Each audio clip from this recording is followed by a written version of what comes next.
y todos esos están de plácemes o lo simulan, arrastrando en su ruidosa euforia a la reprobación inducida de una multitud de masas vulnerables e irreflexivas que de pastor, preceptor y oráculo tienen a la mano el televisor y el celular. Ah, caray, ese gurú.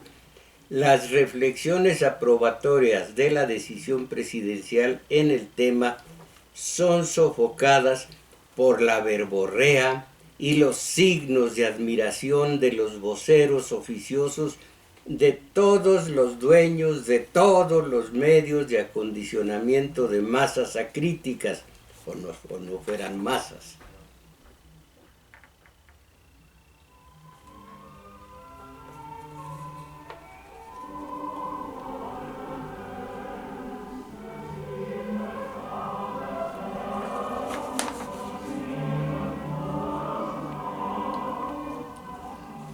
Sí, claro, como chicle que se mastica y se vuelve a masticar, persisten los comentarios a los acontecimientos del pasado jueves en Culiacán, Sinaloa. Una y otra vez, desde este punto de vista, desde este otro y desde el más allá, bueno, es un decir, y de más allá, de todos puntos de vista. Y es que tal como ocurre con todos los episodios de la vida nacional de este país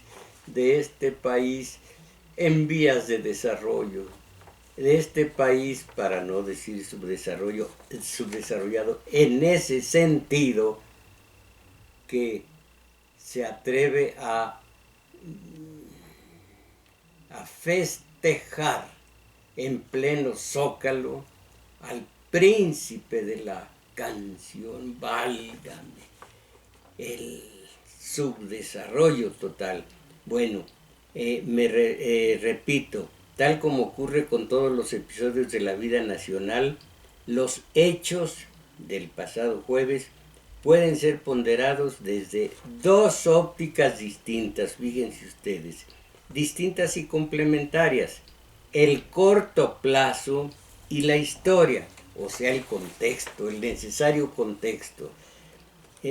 El primero de estos métodos ha sido aplicado al análisis de eso horroroso que se produjo en Culiacán el pasado jueves.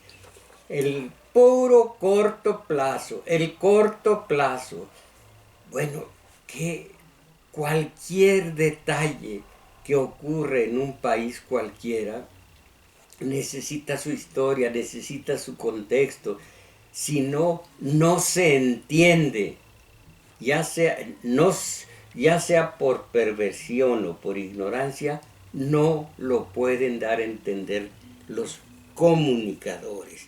En fin, entre la verborrea, pocas conclusiones objetivas se han podido advertir. Por lo que toca al necesario contexto, repito, o sea, la historia de la droga y sus protagonistas. Eso se relata hoy aquí en este nuestro espacio colectivo de Domingo 7. Pero antes los invito a todos ustedes a expresar sus opiniones. Conste que el programa es un termómetro de de la cultura o falta de cultura de el que lo dirige. Y las opiniones también son un termómetro. A ver si cada vez nos elevamos un poquito en lo que toca al conocimiento, a la cultura general, a la sensibilidad. A ver si utilizamos la razón, la lógica, o a ver si nos aventamos, con los hígados, con los riñones, con la absoluta falta de objetividad y simplemente caminando o viajando en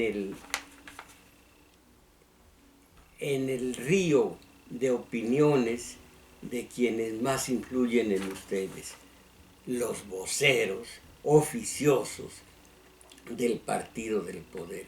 Ellos hablan unos desde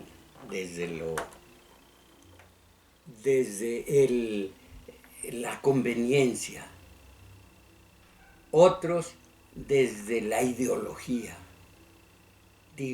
Difícilmente son objetivos, como les digo, por ignorancia o por mala fe. Y allí van los que los escuchan, las masas que los escuchan, a hacerse eco de lo que escucharon. Y lo peor, y este es un fenómeno psicológico según Fromm y según otros analistas, lo peor, están seriamente y verdaderamente conscientes de que son sus opiniones, no las que escucharon anoche antes de dormir, no, sino sus propias opiniones. Y no es cierto, están influenciados por, repito, quienes dirigen la opinión pública, entre comillas, quienes la dirigen. Y esos también se expresan por mala fe o por ignorancia.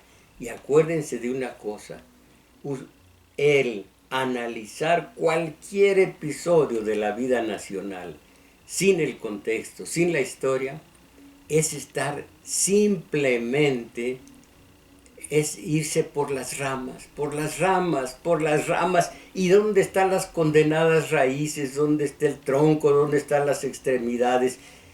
Esto de irse por el puro corto plazo no nos aclara nada. Y algunos a propósito no aclaran esa situación. Otros porque no tienen el cacumen necesario, suficiente. Y entonces hablan, les repito, desde la entraña, desde el hígado, desde el riñón.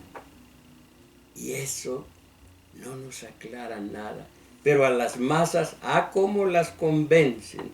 Total, ojalá que ustedes cada vez más reflexivos, cada vez con más vida interior, con sensibilidad, con imaginación, vayan elevando sus comentarios.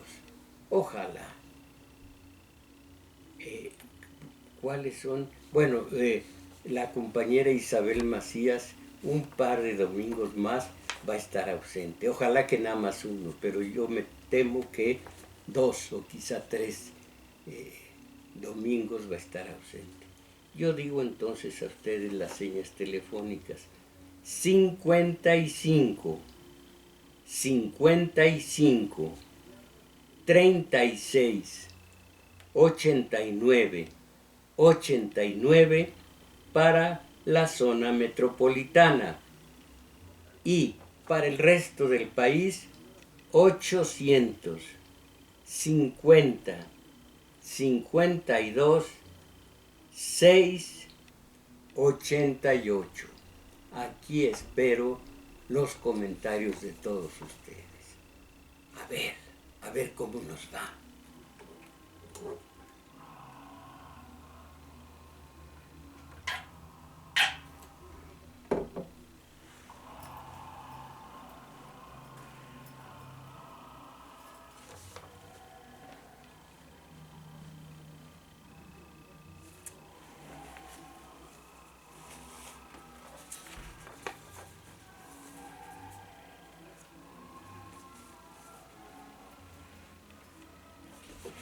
Va aquí entonces una somera relación de la droga, de su génesis, de todo esto de acuerdo al tiempo de transmisión de este espacio radiofónico.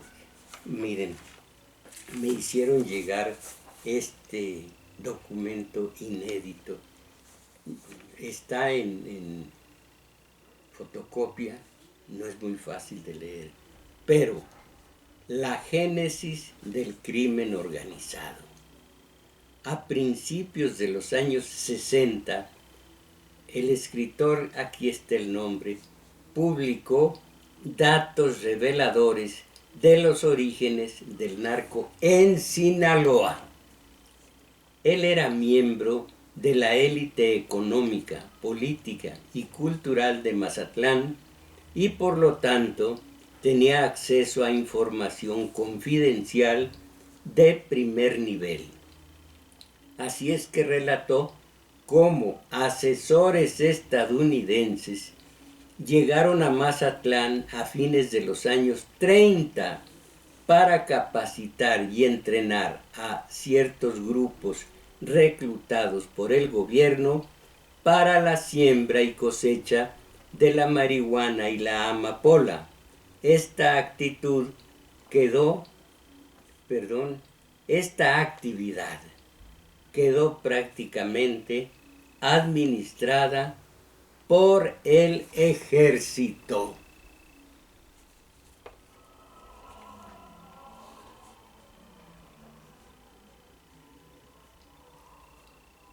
Las estaciones de Haydn, oigan qué belleza de melodía.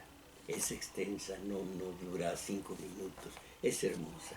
Además, las cosechas de estos enervantes se utilizaron para satisfacer la demanda de los soldados estadounidenses durante la Segunda Guerra Mundial. Pasada esta, la susodicha Segunda Guerra Mundial, la producción de drogas en gran escala quedó suspendida. Sin embargo, el conocimiento y la tecnología para la producción de drogas estaban sembrados, entre comillas. Por 15 años, el consumo de marihuana se encapsuló con exclusividad en los ámbitos castrenses y el consumo de heroína en las élites económicas. Al desarrollarse la guerra de Vietnam, nuevamente se puso en movimiento la maquinaria de la producción de narcóticos y nuevamente el ejército controló la industria del narcotráfico que abastecía a los soldados norteamericanos. Cientos de miles de soldados norteamericanos regresaron a su país convertidos en adictos a las drogas. Por lo tanto, la demanda de estupefacientes se radicó también en el propio territorio de la Unión Americana. La industria del narcotráfico seguía prosperando.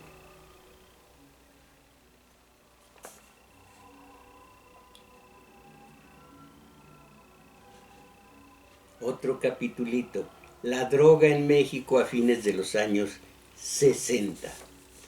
En pláticas con un jefe de porros que cayó a la cárcel por el delito de violación tumultuaria, el porro, comentó lo siguiente, comillas: el presidente Díaz Ordaz pidió asesoría al gobierno de los Estados Unidos de Norteamérica para combatir las actividades políticas de oposición a su gobierno que se realizaban por parte de la juventud, principalmente estudiantil, como continuación de las luchas del movimiento de 1968. El gobierno de Estados Unidos contestó que la táctica que ellos habían utilizado en la Universidad de Berkeley, en el estado de California, consistió en introducir la droga en gran escala. Le aseguraron a Díaz Ordaz que los resultados fueron óptimos. Ustedes saben el 68, cómo transcurrió en Francia, cómo transcurrió en Oriente, cómo transcurrió en Estados Unidos. droga a los jóvenes universitarios de Berkeley, California, y aquí una regazón, un derramamiento de sangre, una crueldad inaudita, pero eso ya es otra cuestión. Entonces, siguen las comillas. A varios grupos, siguió narrando este jefe de porros, a varios grupos nos entrenaron y nos proporcionaron desde la Federal de Seguridad las drogas marihuana y LSD.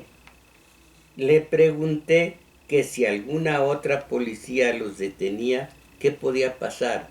A lo que me contestó instantáneamente: estaba claramente implícita la protección oficial. ¡Caramba!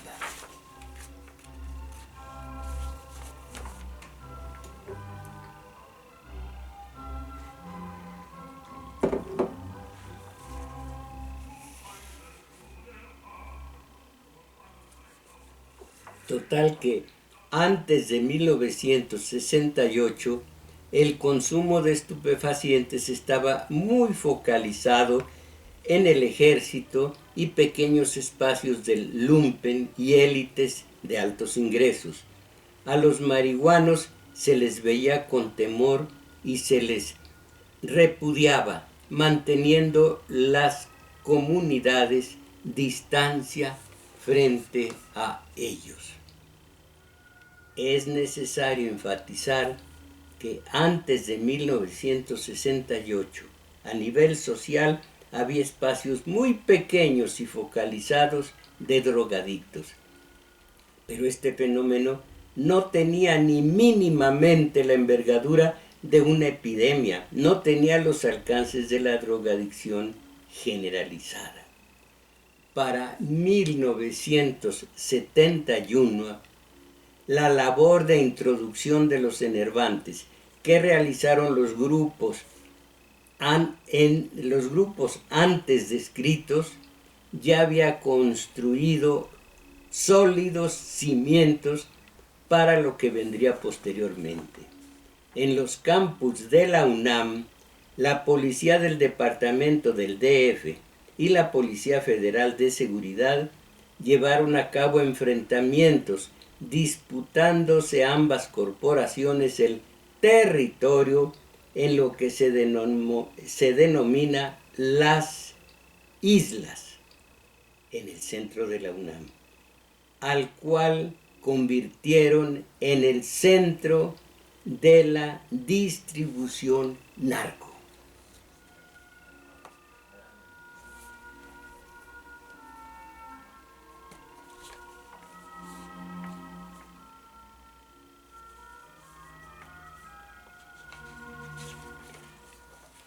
Otro capitulito: el narcotráfico como atracción del turismo extranjero. En el puerto de Mazatlán, Sinaloa, antes de 1964, prácticamente no existía el tráfico de drogas. A partir de esa fecha, se fue incrementando la distribución de la marihuana entre los miles de jóvenes norteamericanos que llegaban como turistas a las playas mazatlecas. Fue tal el auge en la distribución de marihuana que se incrementó exponencialmente el flujo de jóvenes norteamericanos que vacacionaron en las playas mazatlecas. Miles de vacacionistas inundaron los malecones y las playas, fumando abierta y públicamente la marihuana. En las pláticas entre jóvenes amigos mazatlecos, a veces llegaba un integrante metido en el tráfico y al preguntársele si no tenía miedo de ser encarcelado, sonreía y se ufanaba de que su padrino era el señor gobernador del estado. El caso anterior solo fue un exponente más del modelo que se aplicó en todos los centros turísticos del país.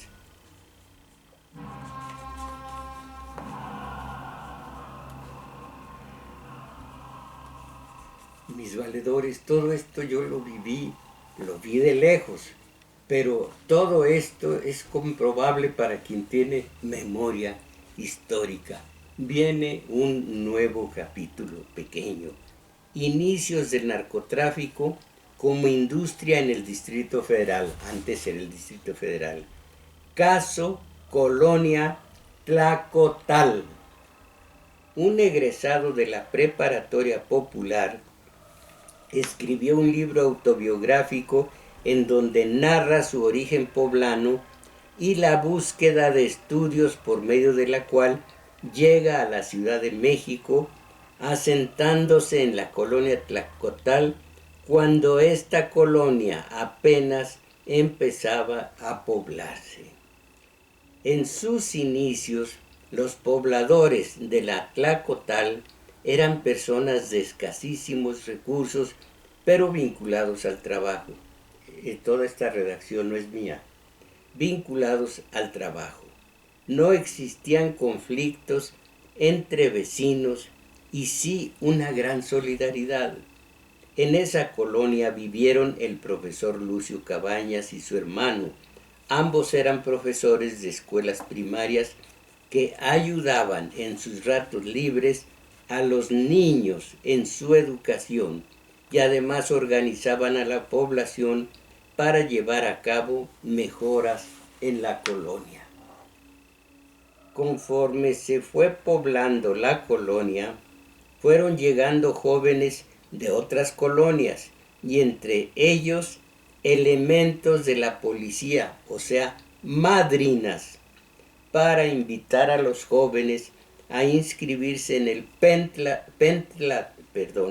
pentatlón con la motivación de desarrollarse en el deporte.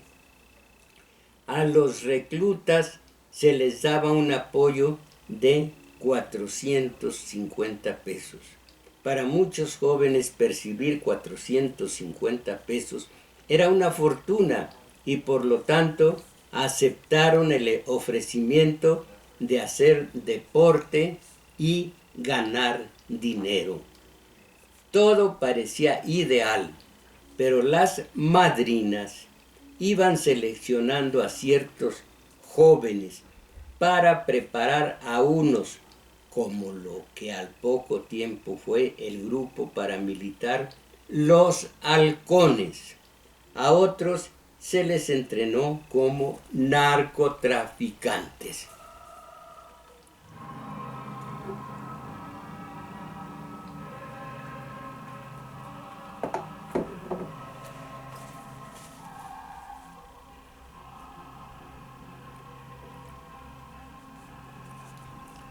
El pentatlón no solo operó en la colonia Tlacotal, sino en toda la Ciudad de México. Corrupción, impunidad y gran concentración de la riqueza es el próximo capítulo. Durante 5 décadas, la gran familia de la Revolución Mexicana, entre comillas, es decir, la clase política mexicana, apoderada de las instituciones, generó un modelo de desarrollo que permitió, vía el erario público, acumular todo tipo de fortunas.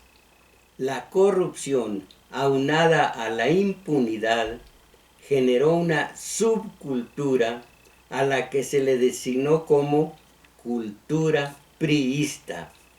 La corrupción impune ha permeado todos los espacios de la sociedad.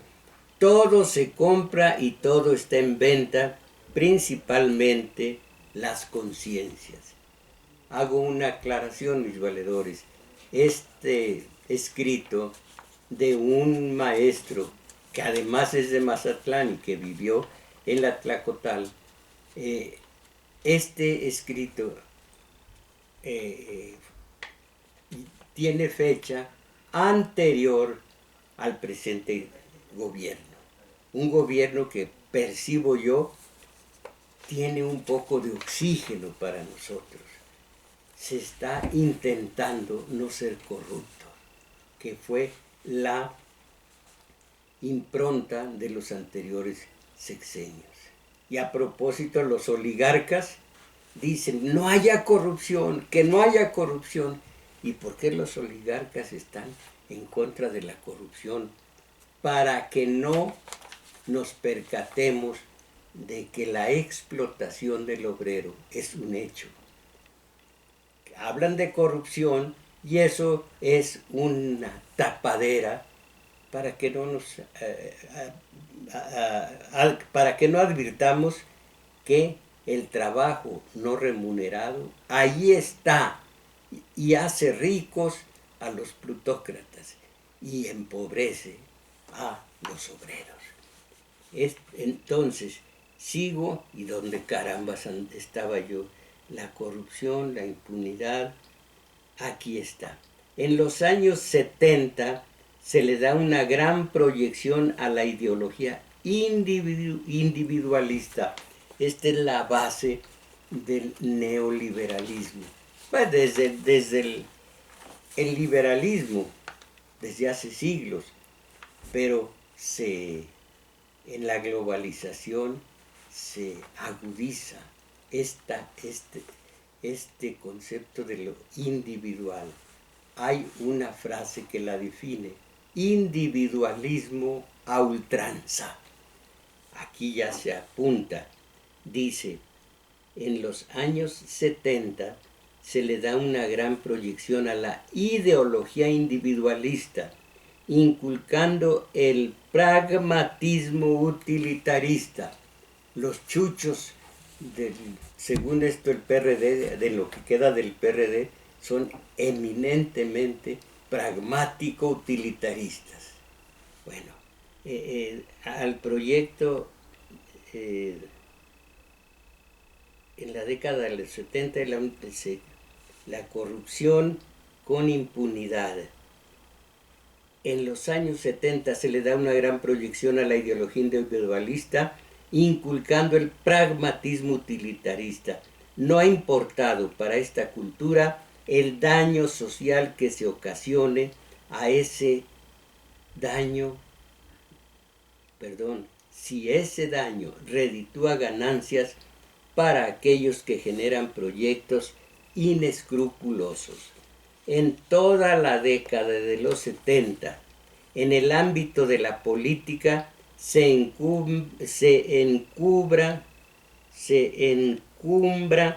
la corrupción con impunidad, creando una era de oscurantismo político en donde la ética es absolutamente desechada.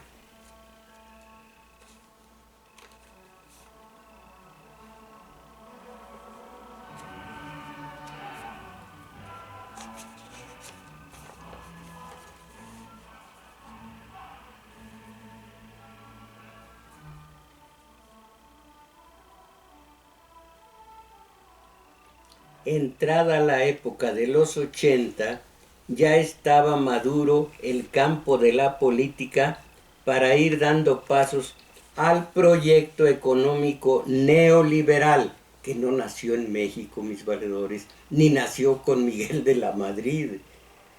Es un proyecto económico de los años 30, 60, 80,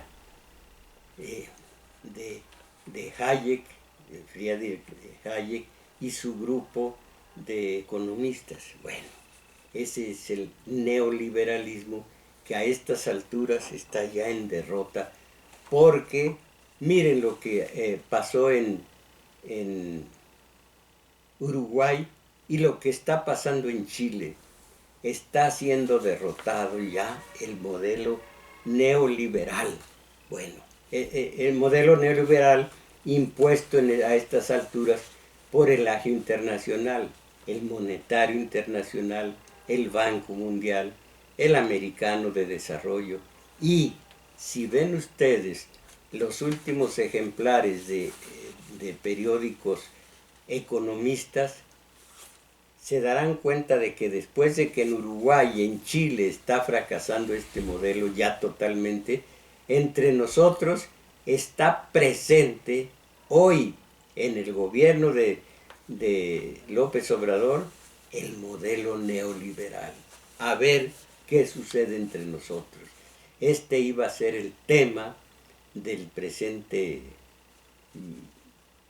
domingo 7 de nuestra radio UNAM. Caramba, ¿cuándo estaremos? Algún día, antes de morir, me van a volver a FM. Pero esa es otra cuestión. Ese es un lamento y nada más. Entonces,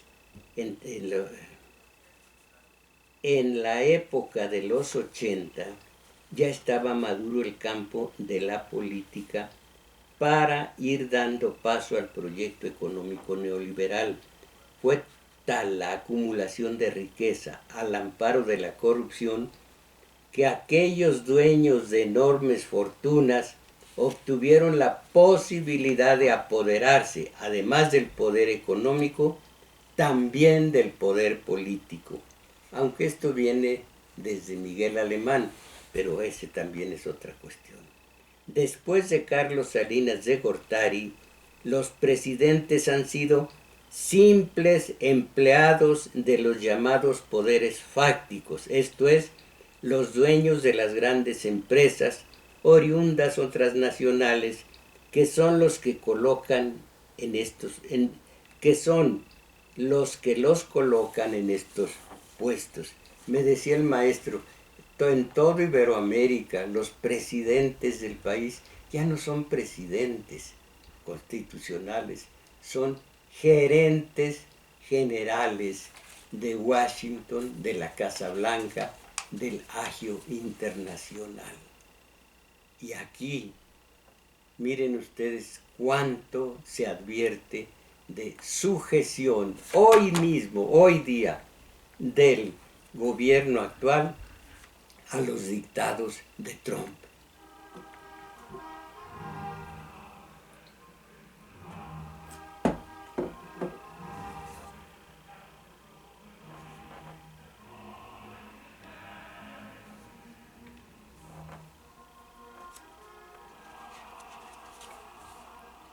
Algo que debemos poner como parte del análisis es lo siguiente. En el siglo pasado existieron dos grandes guerras mundiales. Estas guerras fueron enfrentadas entre competidores del mismo signo que luchaban por apoderarse de los mercados. Un paréntesis. Antes de la Primera Guerra, la del 14, 16, 18, los comunistas de algunos países dijeron, no de algunos, unos de Alemania, Italia y otros de Estados Unidos, Inglaterra, dijeron vamos a colaborar, vamos a tomar las armas. Lenin dijo, no vamos a involucrarnos con el enemigo histórico que tiene intereses totalmente distintos a los nuestros. Pues de la mano de el creador de la socialdemocracia, se metieron tomaron las armas en contra de lo que les aconsejaba Lenin. Tomaron las armas porque decían que hay que estar dentro con el enemigo para combatirlo desde adentro precisamente. Eran pragmáticos, utilitaristas, eran migajeros, eran gradualistas. Y el Bernstein, que fue el que los impulsó a la guerra del enemigo histórico, inventó un rubro que se llamó Nueva Izquierda. Este Bernstein estaba contra las teorías de Marx. Nueva Izquierda. Qué originales son los chuchos de lo que queda del PRD. Nueva Izquierda. Bueno, sigo. Algo que debemos poner como parte del análisis es lo siguiente. Bueno, en el siglo pasado existieron dos grandes guerras mundiales. Estas guerras fueron enfrentamientos entre competidores del mismo signo que luchaban por apoderarse de los mercados. Y los idiotas útiles ahí están tomando las armas y matándose aquí y allá por los intereses del enemigo histórico. Sigo. A este fenómeno se le denominó pugnas interburguesas. Son constantes los enfrentamientos entre grupos monopólicos para apoderarse de las plazas y los mercados. En el caso de la guerra de Irak, resulta evidente que los dueños de las grandes corporaciones petroleras apoderadas del gobierno en los Estados Unidos fueron los que declararon la guerra y los que se beneficiaron de ella. Pero ahí tienen a los patriotas matándose con el enemigo, cara.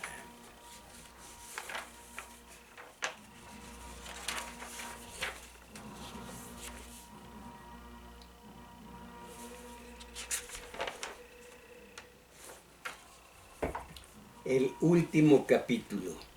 El narcotráfico como gran industria.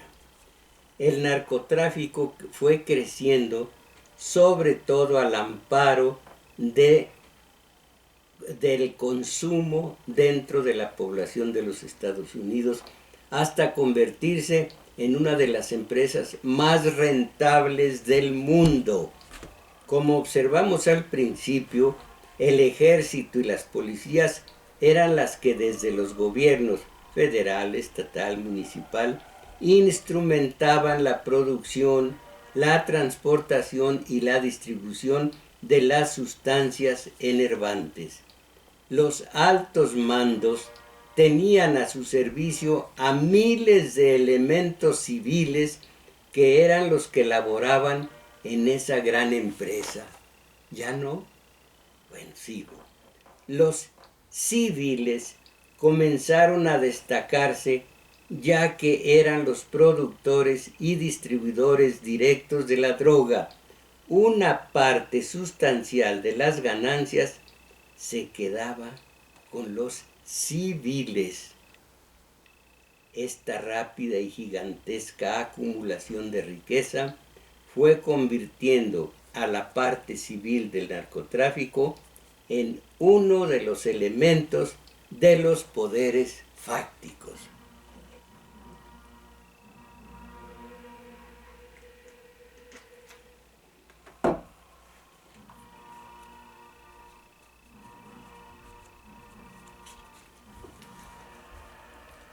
En todo el mundo, incluyendo parte del gobierno de los Estados Unidos, el narcotráfico compra alcaldías, gubernaturas, senadurías, diputaciones, jefaturas de zonas militares, procuradurías, presidencias de la República, etc. Insisto, esto se escribió antes de López Obrador. La lucha contra el narcotráfico que pregonan los gobiernos es una farsa. Los Estados Unidos son los consumidores más grandes del mundo y nunca se realiza la aprehensión de los grandes capos de la droga, aunque cínicamente se atreven a autonombrarse los certificadores de las naciones que cumplen o no, a su criterio, la lucha contra el narco. ¿A ellos quién los certifica? La guerra del narco en México es una pugna interburguesa en donde cada uno de los cárteles de la droga busca apoderarse del mercado de los otros competidores, pero para nada se busca combatir el narcotráfico. El narcotráfico, pese a las guerras, entre comillas, sigue creciendo. El caso emblemático son los Estados Unidos.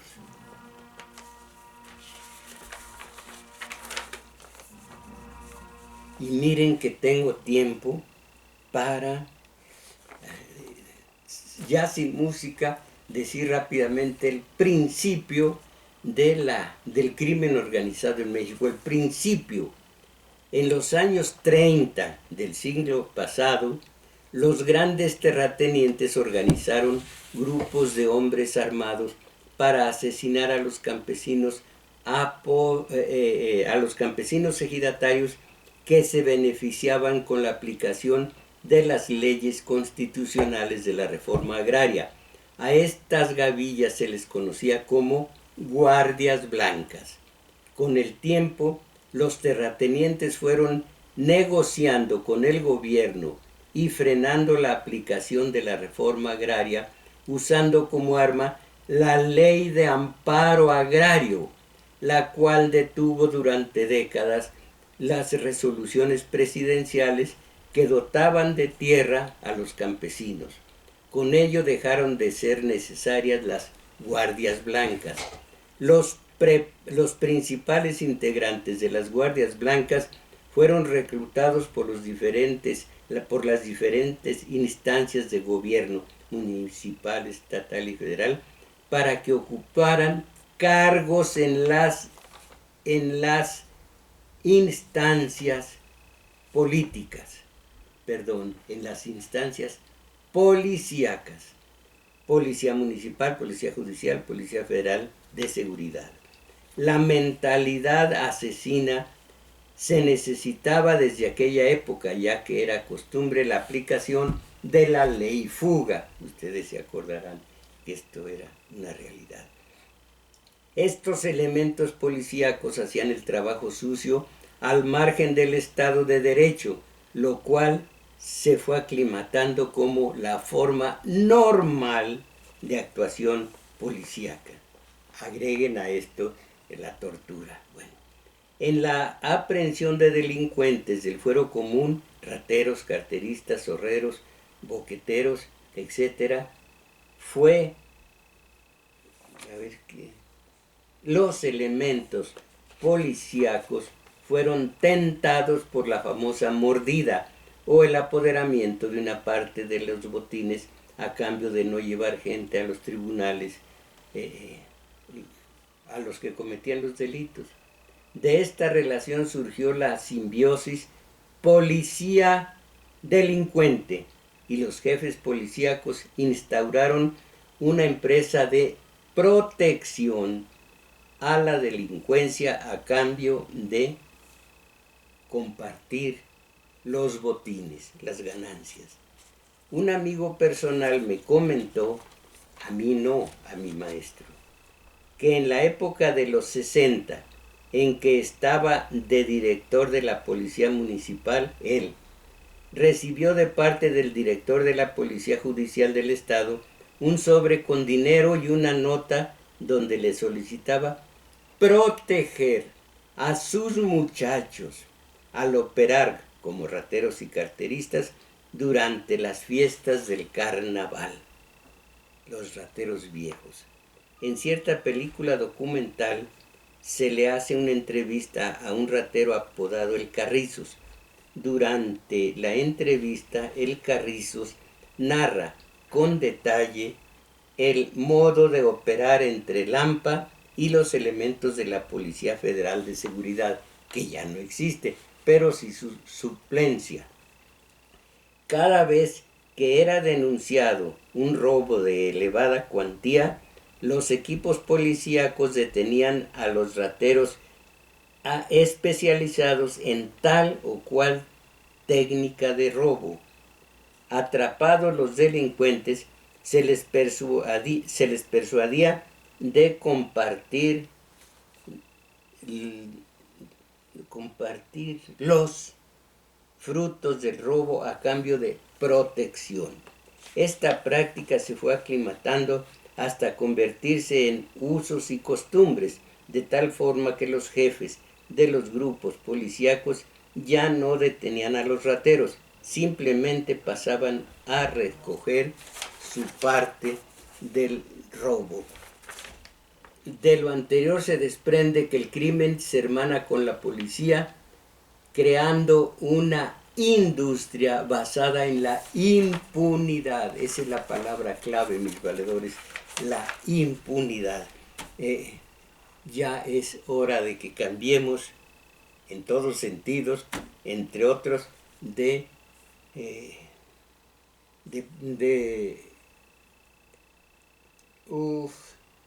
en el programa de modos, de técnicas, de tácticas, de estrategias.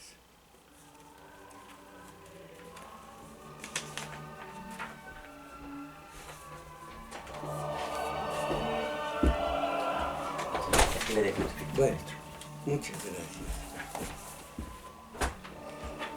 Esa es, mis valedores, ese es un contexto, es la historia, contada someramente porque no tengo tiempo de más. Tengo libros enteros, pero no se pueden transcribir aquí. Entonces, vamos a hablar de teoría política, tan necesaria. ¿O se quedan ustedes en el corto plazo? Hay mucho, haga de cuenta que es un chicle que se está masticando, voy a decir estilo pueblo, a más que y más que y más que y más que acerca de lo ocurrido en Culiacán. Lo mismo, pero más barato. No, ¿qué es eso? Bueno, allá ustedes si se enganchan en el puro corto plazo para decir lo que ocurrió la tarde del jueves. No, hay que ver que hay un antecedente desde los años 60, hay un antecedente, hay que analizarlo y entonces sí se puede expresar una opinión sensata, basada en hechos, no al trochimochi, como decíamos antes. Por lo tanto, los invito a asistir al taller de teoría política los sábados, 11:30 horas, en el Centro Cultural El Juglar, situado en Manuel M. Ponce, 233, Colonia Guadalupe Inn. Pueden ustedes llegar, si van en Metrobús, bajándose en la estación Olivo o algo así, Olivos, caminando como a Revolución un par de cuadras largas, se encontrarán con un parquecito y en uno de los flancos, el que da a Revolución, nada más que queda muy lejos todavía Revolución, allí está, ahí encontrarán el Centro Cultural El Juglar, donde también hoy, como todos los domingos, tenemos nuestro taller de lectura de 1 a 2 y fracción de la tarde. Totalmente distinto el tema, absolutamente distinto, porque el sábado se habla de teoría política, el domingo se habla de asuntos humanos para ir saliendo de la mediocridad, para que se piensen ustedes un par de veces o un par de cientos de veces antes de calentarse para ir al Zócalo a rendir un homenaje al príncipe de la canción. Llévamela al príncipe de la canción. Allá ustedes. Por lo pronto, el domingo, el día de hoy, taller de lectura. Imaginen, a estas alturas vamos a ver también la parte histórica, cómo era el erotismo en nuestra raíz indígena, acercándonos, apoyándonos en el padre Garibay y en León Portilla, y mucho antes en Sahagún y en Durán y en tantos de los beneméritos que se ocuparon de la gente del llamado Nuevo Mundo, que estaba antiquísimamente asentado en la tierra, el Nuevo Mundo. Los queda dicho, y no sé si me alegra o me entristece un poco. Mucho más entusiasmo veo en el taller de teoría política que en el que se supone es ameno y es sabrosón, en el sentido de que le llega a la gente de teoría de lectura. Sea como sea, están ustedes invitados.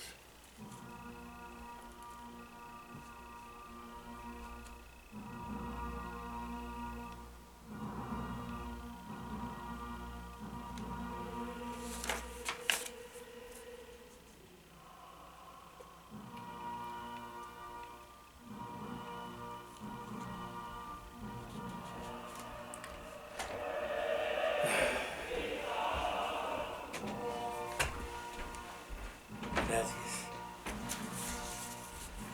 Aquí los comentarios de ustedes. Adriana García, fue mejor retroceder que, que, como, que, que corromperse o dejarse comprar por el narcotráfico como lo hacían los panistas y los priistas y panistas. Este es el caso Culiacán. No estoy de acuerdo con que se le pida la renuncia al señor Durazo. A nadie se le puede pedir la renuncia si hace bien su trabajo. Si hace, bueno, cuando hace bien su trabajo. Abelardo Huitrón, Los Reyes, Michoacán, debemos pensar más esta situación. Es probable que esta haya sido planeada por el narco y la oligarquía para cubrir temas de lavado de droga. Las formas en que actuaron fue algo bien organizado con cámaras. No fue casual. En este caso hay que hacer investigación al interior de las instituciones como el mismo ejército. José Martínez, en Ojo de Agua, Hidalgo, le envió muchos saludos, maestro. Ojalá que también haya un programa especial para conocer las luchas y obras de Flores, Magón y Zapata. Mire usted, como un año estuvimos analizando